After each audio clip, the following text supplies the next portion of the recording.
नमस्कार दोस्तों, कैसे आप लोग? मार्केट में आपको हमेशा हर जगह पे ट्रेड मिलता है। इसके लिए आपको सबसे पहले सीखना होगा और दूसरी बात आपको आँख कान खुला रखना होगा। तो आज इस वीडियो के अंदर मैं कुछ कंपनीज़ के बारे में चर्चा करूँगा, जिसके ऊपर हर जगह पे एंटी बना है और इस एंटी को आपको सबसे पहले चेकआउट करना होगा। तो सबसे पहले मैं डिस्कशन करूँगा टाटा स्टील के बारे में।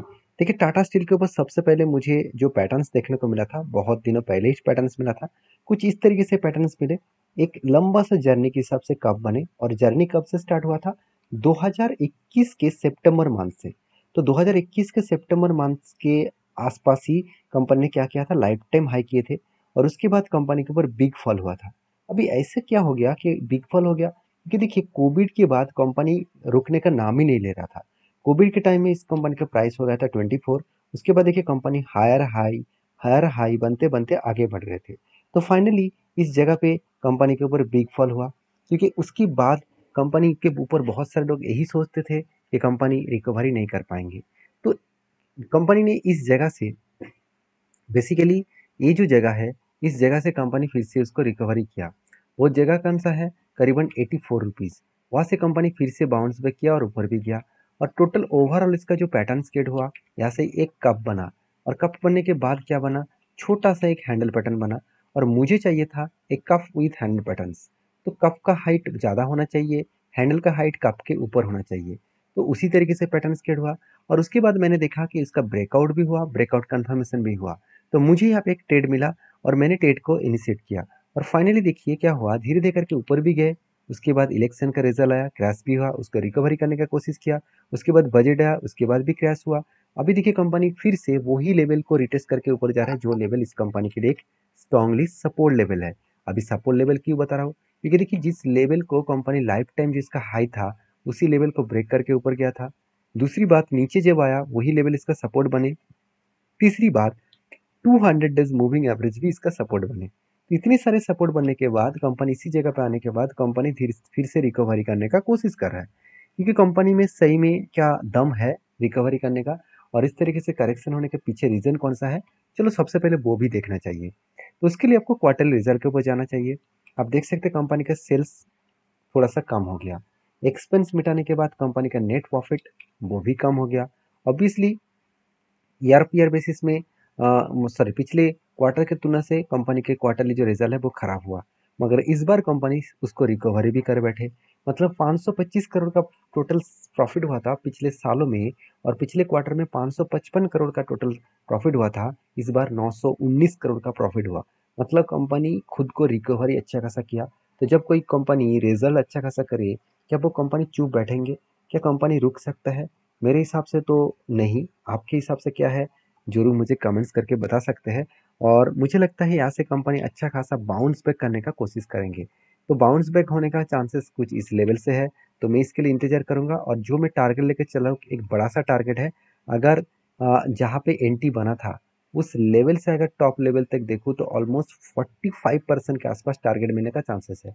और मैं आशा करके चल रहा हूँ कि ये टारगेट पाने में मुझे शायद 1.5 साल भी लग सकते हैं, 1.5 ईयर्स भी लग सकते हैं। तो कुछ भी हो, हमेशा इस चीज़ों को फॉलो अप करके स्टडी करके ही मैं काम करने वाला हूँ। तो बाकी आपके क्या ओपिनियन है इस कंपनी के ऊपर, ज़रूर मुझे कमेंट्स करके बताना।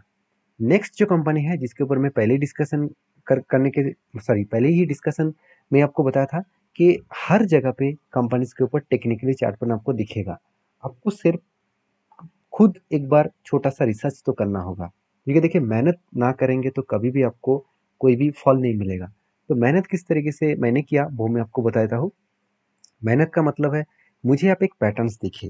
पैटर्न्स किस तरीके से दिखे? देखिए यहाँ पे भी एक सेम टू सेम कप बने, उसके बाद छोटा सा एक हैंडल पैटर्न बने और फाइनली क्या हुआ, ब्रेकआउट भी हुआ, ब्रेकआउट कंफर्मेशन भी हुआ और उसके बाद रीटेस्ट भी किया।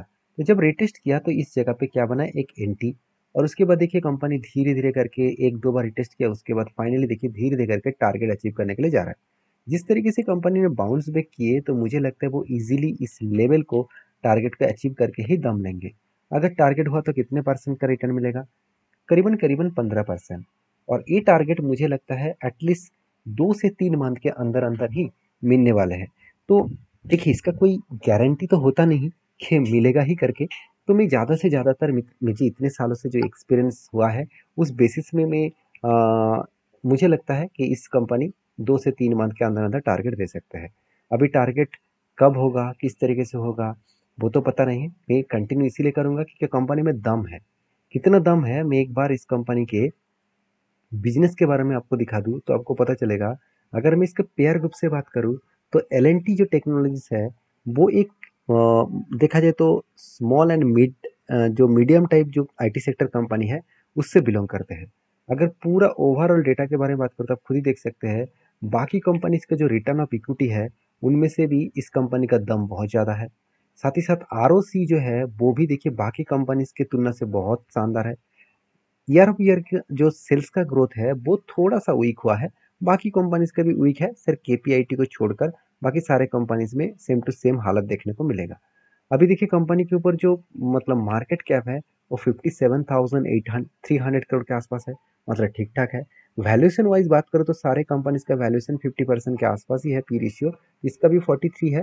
तो वैल्यूएशन तो ठीक ठाक ही है, उतना ज़्यादा भी हाई नहीं है। तो ये सारे पॉइंट्स एक क्लियर कट अंदाजा दे रहा है कि कंपनी में दम है, तो इसलिए कंपनी आगे बढ़ रहा है।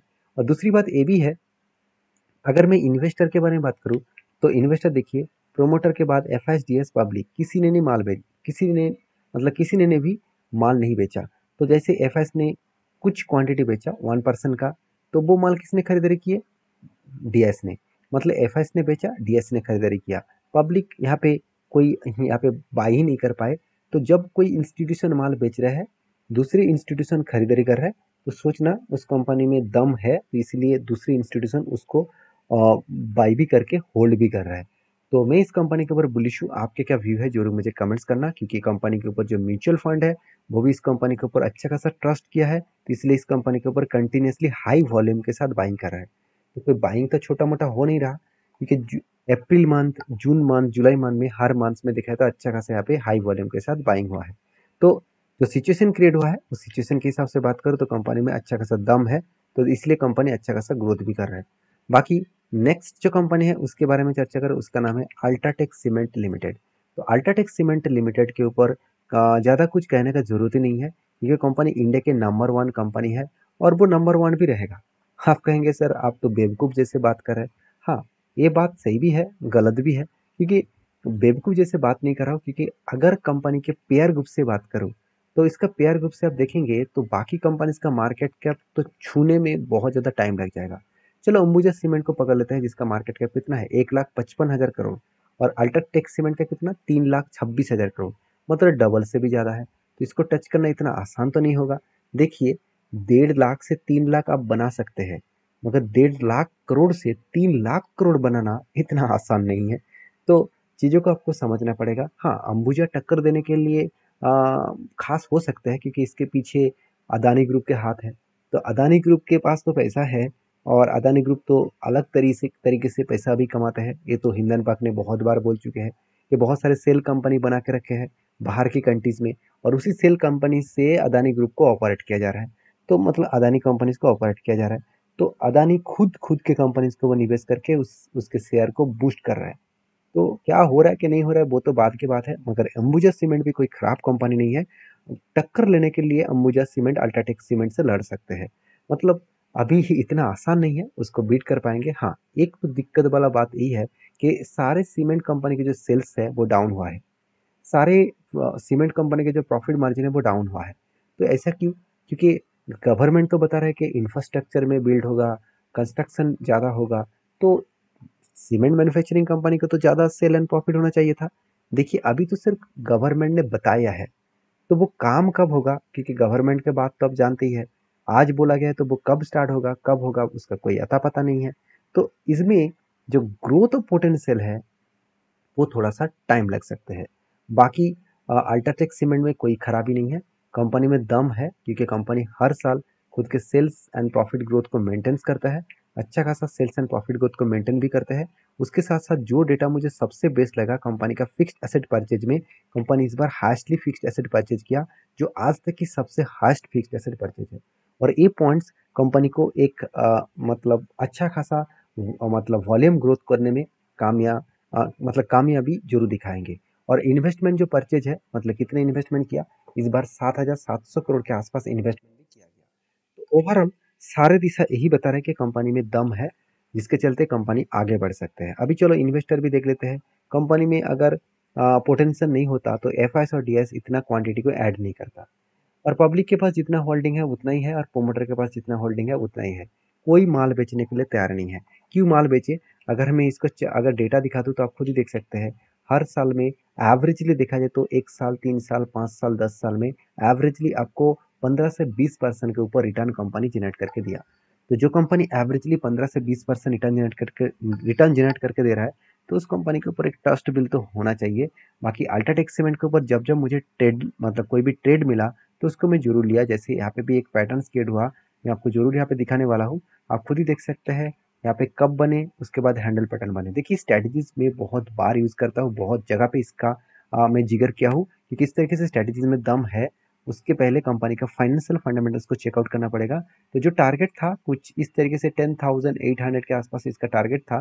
जो टारगेट मतलब हुआ कितने दिनों में, 370 डेज में, मतलब 1 साल लग गया टारगेट पाने में। और कितना रिटर्न मिला? 36% के आसपास। तो 36% रिटर्न 1 साल में मिला, इससे बढ़िया चीज़ और कुछ हो नहीं सकता। क्योंकि आ, इस तरीके से रिटर्न पाने के लिए आपको थोड़ा सा तो तपस्या करना पड़ेगा, मतलब थोड़ा सा मेहनत तो करना पड़ेगा। तपस्या का मतलब है यहाँ पे आपको मेहनत करना होगा।